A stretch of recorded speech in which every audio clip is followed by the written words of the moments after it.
দেখুন, আপনি দলীয়ভাবে কে পালন করবে না পালন করবে সেটা তাদের একান্ত ব্যাপার, কিন্তু সরকারের থেকে এই ধরনের পালন করা যায় কি বিদেশকে একটা ইন্টারন্যাশনাল ইস্যু নিয়ে, সেটা আমার জানা নাই।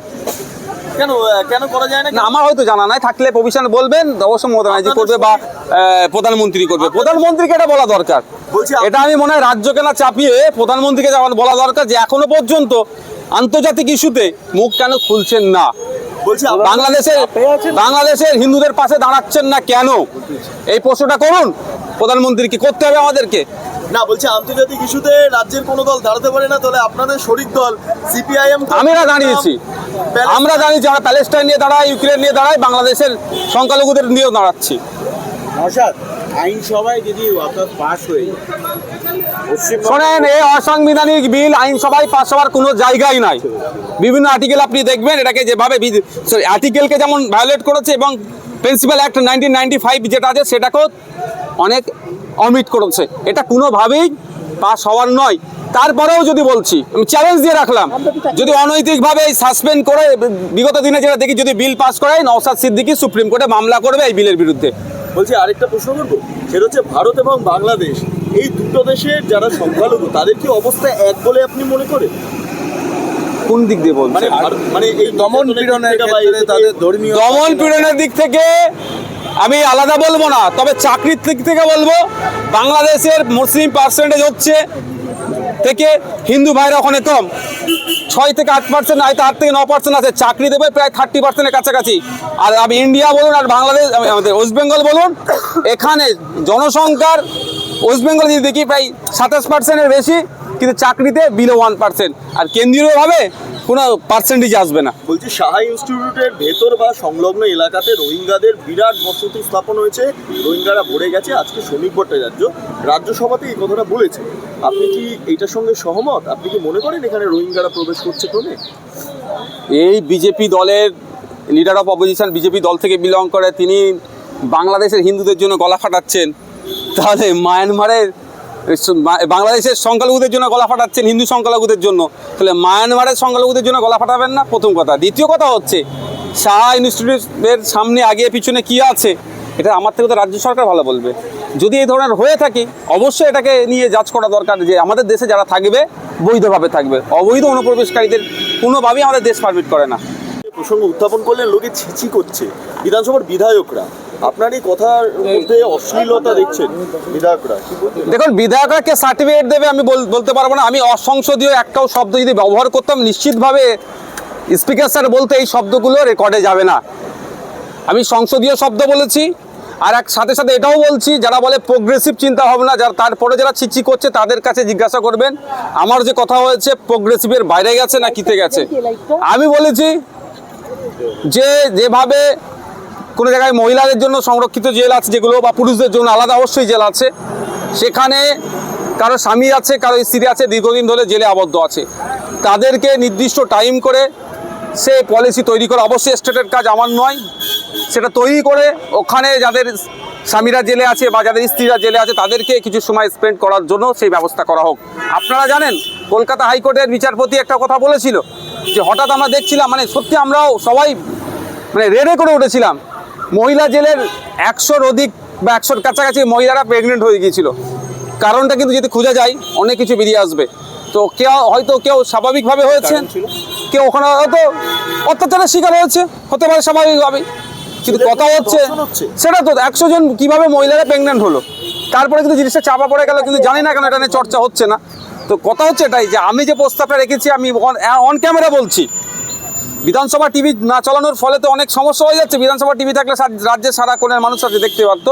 আপনাদের মাধ্যম দিয়ে বলছি, যে প্রস্তাব আজকে রেখেছি, আগামী দিনে পশ্চিমবাংলা এটাকে না ফলো করলেও এই প্রস্তাবটা আগামী দিনে হবে, এবং আপনারাই খবর করবেন।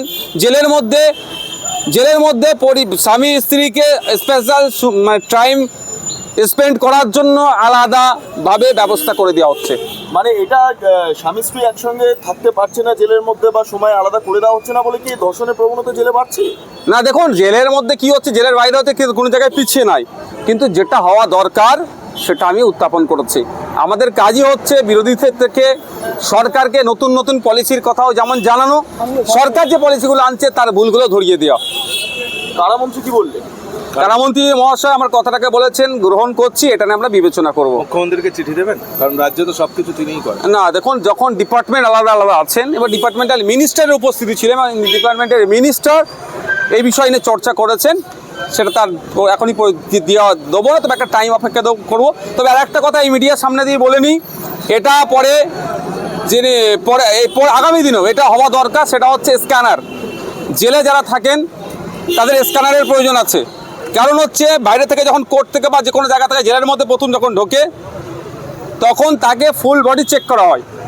মহিলাদেরকে মহিলা দিয়ে চেক করা হয়, পুরুষদেরকে পুরুষদের দিয়ে চেক করা হয়, কিন্তু তার নিজস্বতা তাতে হস্তক্ষেপ হচ্ছে, এটাও বন্ধ হওয়া দরকার। যেখানে এয়ারপোর্টে আমরা যাই, আমাদের বডিতে চেক করার প্রয়োজন হয় না, অত্যাধুনিক স্ক্যানার এমন লাগিয়েছে আমাদের শরীরে যদি কিছু নিয়ে যায় সেখানে ধরে নাই। কিন্তু জেলগুলোতে কেন ওই ধরনের না, যারা বন্দি আছে তাদের সাথে মানসিক অত্যাচার হয়, সেগুলো বন্ধ হওয়া দরকার। জেলাতেও ওইগুলোর ক্ষেত্রে স্ক্যানার লাগানো দরকার। বলছি, আজকে ওয়াকফ নিয়ে তো একটা আলোচনা হলো, আপনি দুটো প্রসঙ্গ উত্থাপন করেছেন। কেন্দ্রীয় সরকার সংখ্যালঘুদের যা অধিকার সেটা খর্ব করছে এবং রাজ্য সরকার সেটাকে ভোট ব্যাংক হিসেবে কাজে লাগাচ্ছে। হাউসের অভ্যন্তরে এটা আমার শুরুতে ছিল, অনেক বিষয়ে চর্চা করেছি যে এই যে বিলটা এনে কেন্দ্রীয় সরকার মেরুকরণের রাজনীতি এবং মুসলিমদেরকে ক্রমশ কণ্ঠাসা করার চেষ্টা করছে। আর এই সুযোগ নিয়ে রাজ্য সরকার 2026 ইলেকশনের মাথায় রেখে মুসলিম ভোট ব্যাংকটাকে ধরার চেষ্টা করছে। তার উদাহরণ বুড়ি বুড়ি আছে। জেপিসিতে রাজ্যের পক্ষ থেকে যে দুটো এমপি ছিলেন, তাদের উপস্থিতি অনুপস্থিতি দেখলে বুঝতে পারবেন। এবং বিভিন্ন ক্ষেত্রে যে খসড়া যখন তৈরি হয়েছিল, সেই সময় তৃণমূলের পক্ষ থেকে যারা ছিল বা ওয়াকফ বোর্ডের পক্ষ থেকে তারা যারা ছিলেন, তাদের ভূমিকা কী ছিল মিনিট দেখলেই দেখা যাবে। আজকে মুখ্যমন্ত্রী কদিন আগে দাবি করলেন যে ওয়াকফের ক্ষেত্রে আলোচনা করা হয়নি। আজকে বিরোধী দলনেতা দাবি করছেন যে রাজ্য সরকারের প্রতিনিধিরা 4টের মধ্যে 2টো বৈঠকে গিয়েছে। যদি কে এবার অসত্য কথা বলছে আমি বলতে পারবো না। আরেকটা যেটা শুনলাম সেটা হচ্ছে পার্লামেন্টে এই বিলকে পাস করাতে গেলে 2/3 মেজরিটি লাগবে। ওক্ষেত্রে বললো কোনো কিছু লাগবে না, 1/3 হয়ে যাবে, মানে অর্ডিনারি বিল হিসাবে এটাকে দেখিয়ে দিল আজকে বিরোধী দলের নেতা। কতটা সত্যতা আছে সেটা মানে তারপরে স্পিকার সাহেব যদিও এই কথাটাকে নাকচ করেছেন। আর ওয়াকফ নিয়ে মানে আজকে যে বিজেপির যে বিরোধিতা, সেটা কিভাবে দেখছেন? দেখুন, বিজেপি তো ওই ওয়াকফ অ্যামেন্ডমেন্টের পক্ষেই তারা বলবে, তারা তো সেই অর্থে তো তাদের পক্ষই নেবে। বলছি, আগামী 7 তারিখ বিধানসভা বন্ধ রাখা হচ্ছে সংহতি দিবস এবং সেই দিন তৃণমূল কংগ্রেসের বিধায়ক নেতারা বিভিন্ন এলাকায় তারা সভা করবেন, মিছিল করবেন, সেই জন্য বন্ধ রাখা। পাল্টা বিজেপির তরফ থেকে শৌর্য দিবসের কর্মসূচি নেওয়া। বাংলাদেশ নিয়ে তৃণমূল নামতে হচ্ছে না। দেখুন, আবার বাংলাদেশ নিয়ে নামবে কি প্যালেস্টাইন নিয়ে নামবে কি ইউক্রেন নিয়ে নামবে, সেটা কি কোন দল নামবে তাদের এখতিয়ারের মধ্যে পড়ছে। 6 তারিখের কথা যদি বলেন, 6 তারিখে তো দীর্ঘদিন ধরে ধিক্কার দিবস কালো দিবস হিসাবে পালন করে আসছে। আমরা ধিক্কার দিবস কালো দিবস হিসাবেই পালন করবো। আপনারা পালন করবেন, বিধানসভা বন্ধ রাখা। বিধানসভা চালু বা বন্ধ রাখার ক্ষমতা আমার হাতে নাই। যিনি কাস্টেডিয়ান আছেন স্পিকার স্যার, আপনি তাকে জিজ্ঞাসা করতে পারেন যে কেন বন্ধ রেখেছেন বা কেন চালু রাখছেন। একটা বিষয়, আপনার কি মনে হয় না যে তৃণমূল যেমন সংহতি দিবস পালন করছে বাবরি মসজিদ বা 6 ডিসেম্বরকে সামনে রেখে, বাংলাদেশের যে ঘটনা সেটা নিয়েও সংহতি দিবস পালন করা উচিত কলকাতা শহরে? দেখুন, আপনি দলীয়ভাবে কে পালন করবে না পালন করবে সেটা তাদের একান্ত ব্যাপার, কিন্তু সরকারের থেকে এই ধরনের পালন করা যায় কি বিদেশকে একটা ইন্টারন্যাশনাল ইস্যু নিয়ে, সেটা আমার জানা নাই। কেন করা যায় না? আমার হয়তো জানা নাই, থাকলে প্রভিশন বলবেন, অবশ্য মমতা ব্যানার্জি করবে বা প্রধানমন্ত্রী করবে। প্রধানমন্ত্রীকে এটা বলা দরকার। এটা আমি মনে হয় রাজ্যকে না চাপিয়ে প্রধানমন্ত্রীকে বলা দরকার যে এখনো পর্যন্ত আন্তর্জাতিক ইস্যুতে মুখ কেন খুলছেন না, বাংলাদেশের হিন্দুদের পাশে দাঁড়াচ্ছেন না কেন, এই প্রশ্নটা করুন প্রধানমন্ত্রীকে। করতে হবে আমাদেরকে না। বলছি, আন্তর্জাতিক ইস্যুতে রাজ্যের কোনো দল দাঁড়াতে পারে না, তাহলে আপনাদের শরিক দল সিপিআইএম আমরা দাঁড়িয়েছি, আমরা প্যালেস্টাইন নিয়ে দাঁড়াই, ইউক্রেন নিয়ে দাঁড়াই, বাংলাদেশের সংখ্যালঘুদের নিয়েও দাঁড়াচ্ছি। আইনসভায় যদি ওয়াকফ পাস হয়ে যায়, শোনেন, এই অসাংবিধানিক বিল আইনসভায় পাস হওয়ার কোনো জায়গাই নাই। বিভিন্ন আর্টিকেল আপনি দেখবেন, এটাকে যেভাবে আর্টিকেলকে যেমন ভায়োলেট করেছে এবং প্রিন্সিপাল অ্যাক্ট 1995 যেটা আছে সেটাকেও অনেক অমিট করেছে। এটা কোনোভাবেই পাস হওয়ার নয়। তারপরেও যদি বলছি, আমি চ্যালেঞ্জ দিয়ে রাখলাম, যদি অনৈতিকভাবে সাসপেন্ড করে বিগত দিনে যেটা দেখি, যদি বিল পাস করায় নওশাদ সিদ্দিকী সুপ্রিম কোর্টে মামলা করবে এই বিলের বিরুদ্ধে। বলছি, আরেকটা প্রশ্ন করবো, সেটা হচ্ছে ভারত এবং বাংলাদেশ, এই দুটো দেশের যারা সংখ্যালঘু তাদের কি অবস্থা এক বলে আপনি মনে করেন? কোন দিক দিয়ে বলছেন? মানে এই দমন পীড়নের ক্ষেত্রে তাদের ধর্মীয় দমন পীড়নের দিক থেকে আমি আলাদা বলবো না, তবে চাকরির দিক থেকে বলবো বাংলাদেশের মুসলিম পার্সেন্টেজ হচ্ছে থেকে হিন্দু ভাইরা ওখানে কম, 6 থেকে 8%, হয়তো 8 থেকে 9% আছে, চাকরি দেবে প্রায় 30%-এর কাছাকাছি।